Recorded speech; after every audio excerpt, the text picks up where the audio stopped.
সামগ্রিকভাবে আমাদের রাজ্যের স্বার্থে, গণতন্ত্রের স্বার্থে এবং দেশের স্বার্থে খুবই জরুরি।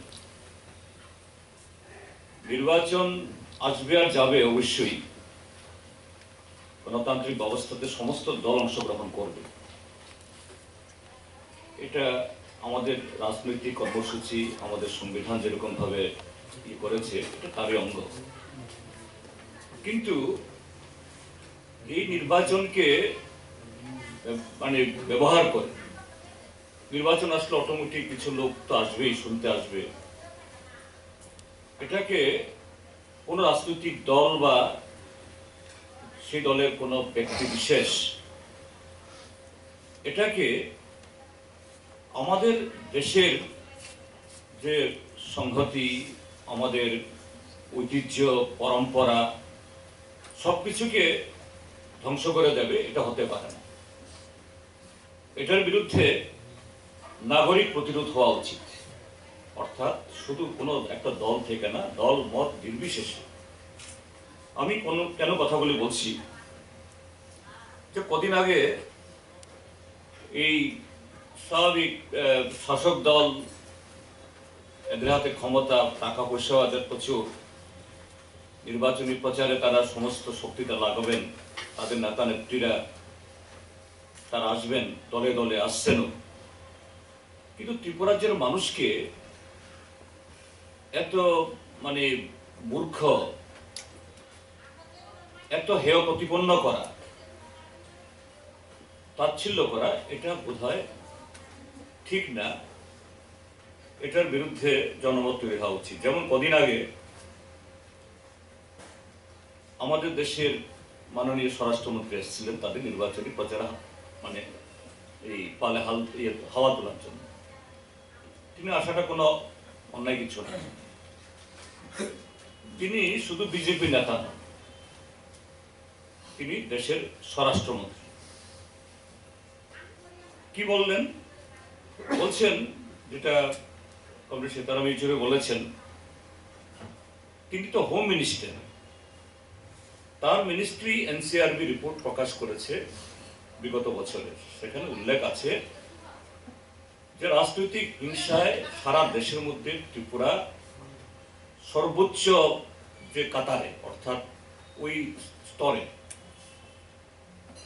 ড্রাগ পেডলিং, ড্রাগের পাচার, ড্রাগ রিলেটেড বিভিন্ন অপরাধ, এটাও সারা দেশের মধ্যে। এবং প্রতিদিন আমরা আতঙ্কের সাথে আমরা এই দেখছি, আমরা পত্র পত্রিকা বিভিন্ন চ্যানেলে।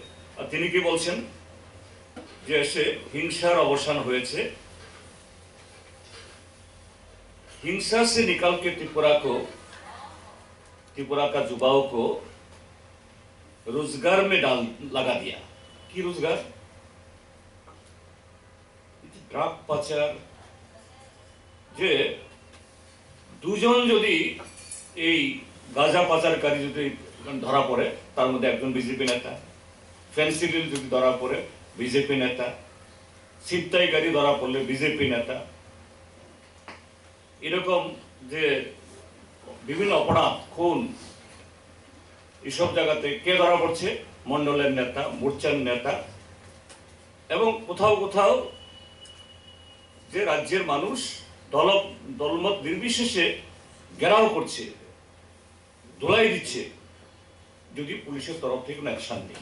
আর ভারতবর্ষের এই স্বরাষ্ট্রমন্ত্রী, আমাদেরও স্বরাষ্ট্রমন্ত্রী, আমাদের স্বরাষ্ট্রমন্ত্রী, তিনি বলছেন रोजगार से इसको जुड़ा दिया, रोजगार के साथ उसको मिला दिया, लगा दिया।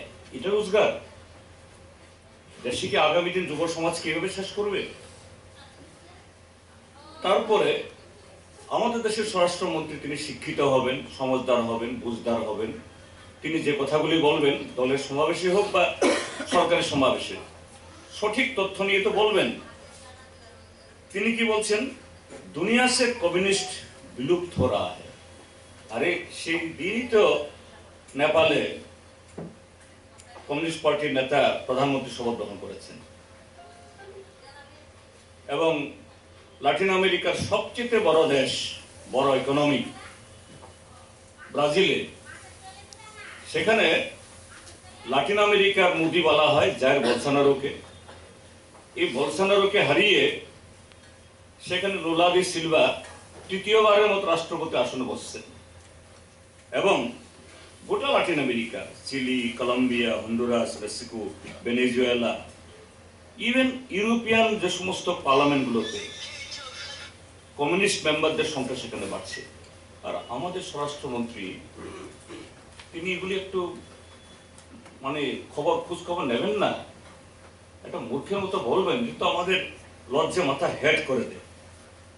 যাই হোক, অন্য দেশে কমিউনিস্ট পার্টি আন্দোলনের সাথে নিশ্চয়ই আমাদের সম্পর্ক নেই, কিন্তু কমিউনিস্ট পার্টির একটা সিস্টেম, একটা প্রক্রিয়া, একটা নীতি, যে আমাদের দেশের মাননীয় স্বরাষ্ট্রমন্ত্রী এভাবে তিনি এটা বলতে পারেন না। এরপরে